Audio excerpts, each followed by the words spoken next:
confidence to know that there's such a deep lineup behind me. And I mean, I'm just trying to do my job in the leadoff role and get on as much as I can. Willie had said when you get going, it's special. Seemed like you really got going today. How have you felt getting back into game action for the first time in a year these past 6 games? I mean, I felt really good. Back up to 100%. Can't ask for anything more. Yeah, it's just been fun. It's been really fun. Yeah, I felt it went well. I was in the zone a lot. Sometimes you get punished for being in the zone here. I gave up a 3-run bomb on 2 walks. That can't happen. But it does happen. So you just have to keep going and try to get as many outs as you can. Is that something you guys have talked about with Willie and with Jeremy Accardo about? It's going to happen.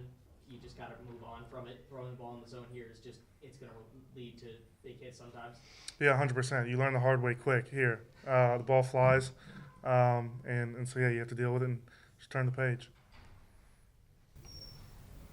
Kien, you obviously have spent a lot of time with New coming in at the same time. What's it like for you to see him go through what he went through and then come back and finally start getting the results that you know he's capable of? Yeah, it's huge. He feels like my brother, so it's really cool seeing him thrive the way I know he can. We're also roommates, so to be able to go home and kind of celebrate this game, but then also celebrate the success of a team, and then move on and do it all again tomorrow is pretty fun. And yeah, it's really cool seeing him bounce back from last year, and then in doing what everyone knows he can do. You also came in at the same time as Isaiah, and this is one of the best weekends he's had at ASU, and not even because he's hitting the ball a mile, but because he's just finding spots on the infield. What is the progression that you've seen with him, with his swing, and getting a bunch of hits this weekend?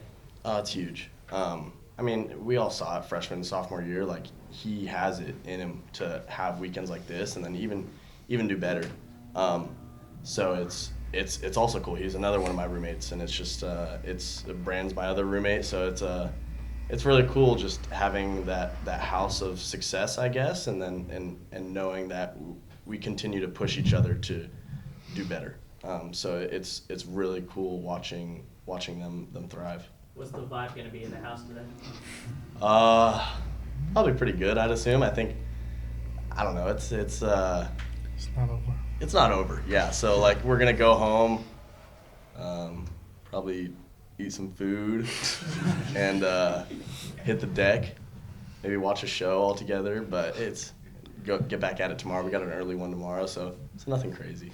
On that vibe, how was it yesterday for you guys as like a whole, and then obviously in like your house that you guys have together in terms of kind of getting off the loss and then getting ready to go today and getting through that period? It's tough.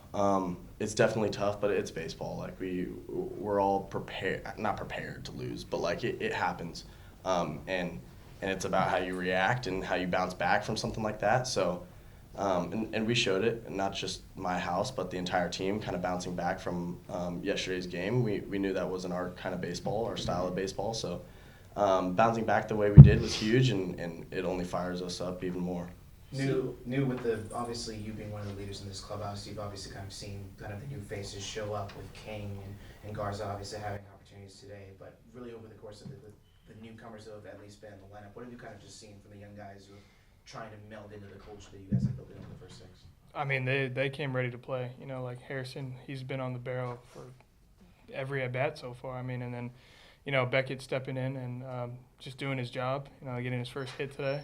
Really proud of him. He worked his butt off throughout the fall, and these guys are just waiting for their opportunity, and it's really cool to see them take that opportunity and kind of run with it.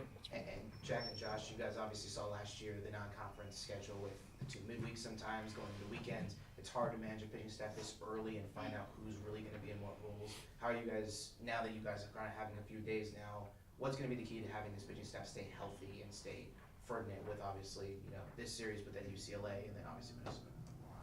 Yeah, I mean, I'd say kind of like y'all talked about earlier. We have 8 games in 10 days, and the race to 27 outs matters. The race to 2 strikes matters. Having stuff like that happen quick, and then having guys like Butler come in and get 3 innings, like I said earlier, helps the bullpen. So that's a good way to kind of go about it. He knew 3 strikeouts to this offense today. That was pretty impressive, and none of them came from either one of the first two arms that you guys saw. What did you guys see as an offense that allowed you to just consistently put bat on ball, even if it was outs, just put the ball in play? Yeah, I mean, the coaches preach put pressure on the defense, and can't really do that if you're punching. And so we've kind of refined our two-strike approach, and so if say we do get into that kind of hole, I guess it's battling our butts off to get out of that hole and just put something in play. And I mean, New can expand on it, but it's emphasized like trying to cut down on strikeouts. Our team goal is 6 on the day, and so we I guess met that goal by only getting 3 today. So it's good. It's a good feeling, and it's what our philosophy is for sure. You guys struck out as much today as you've straight stolen third all weekend. That's not really something that happens very much. Willie said you've been itching to be more aggressive on the bases. What's it like having him give you the green light a lot? It feels good. New and I actually have a $50 bet who has more bags by the end of the season. So I'm smoking him right now, and that's really where I'm trying to go with this. It really That's your motivation? yeah twist the knife on that one. Sorry. Bury him. 50 more games left. Sorry. Anything else, guys? All right, thanks, guys. Thanks. Thank you. Thank you.